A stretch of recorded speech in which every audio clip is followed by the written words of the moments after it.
The Brexit Secretary, David Davis, will resume talks next week with the EU's chief negotiator, Michel Barnier, but with the UK continuing to stonewall over the exit bill, Brussels has abandoned hope of an autumn breakthrough.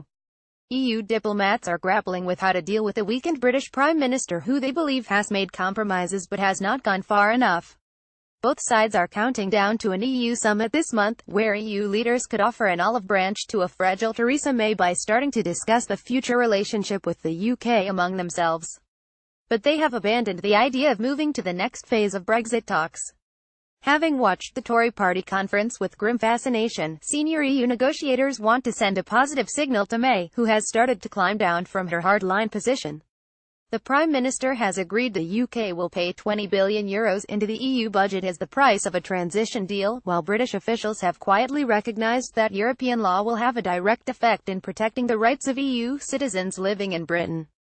In response to the more positive tone, the EU 27 could agree to start discussing the future relationship and Brexit transition among themselves, an idea that could be agreed at the summit.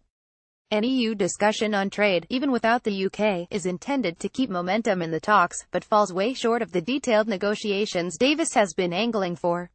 The British team has been stymied by the EU's strict Brexit timetable, which requires sufficient progress on the divorce issues, citizens' rights, the financial settlement in Ireland, before discussing trade. The UK had hoped to get the green light from EU leaders to move on to trade at the summit on 19-20 October.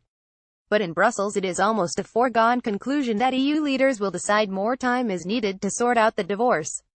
Barring any major Titanic incident, there is a general consensus there won't be sufficient progress in October, said one diplomat, echoing the view of several sources.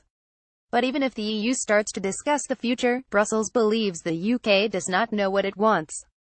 The May cabinet needed a whole summer to get clarity on the transition. I think they will need 3 or 4 months of infighting to decide on the future relationship, a senior source said.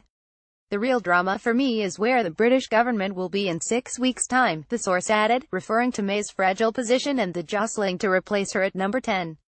Many in Brussels have penciled in an EU leaders summit in mid-December as the date when the UK will clear the divorce hurdle. EU leaders will say yes in December, probably, no matter what, said another senior source. We need an agreement as well. The source discounted an agreement in November, saying Brexit was a low priority for the coming weeks. The leaders have real work to do.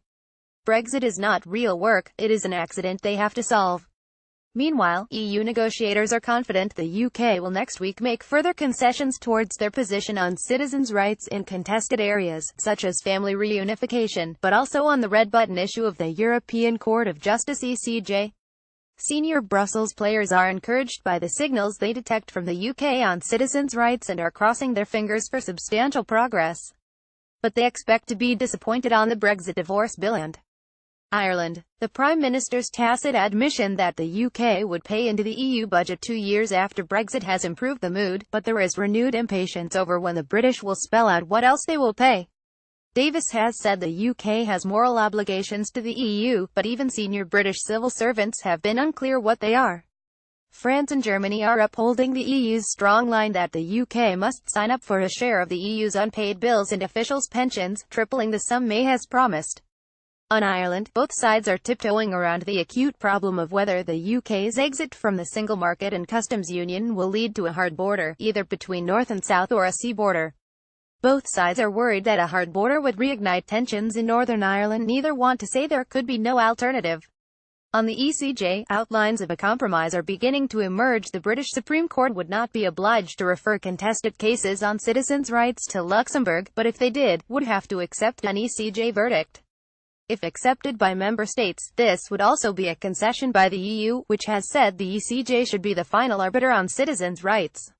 Taken with the UK's concession on direct effect, Brussels believes the UK is moving close to something that looks like the 1972 European Communities Act, the legislation that took Britain into Europe. Other diplomats are withholding judgment until British officials sit down at the negotiating table next week.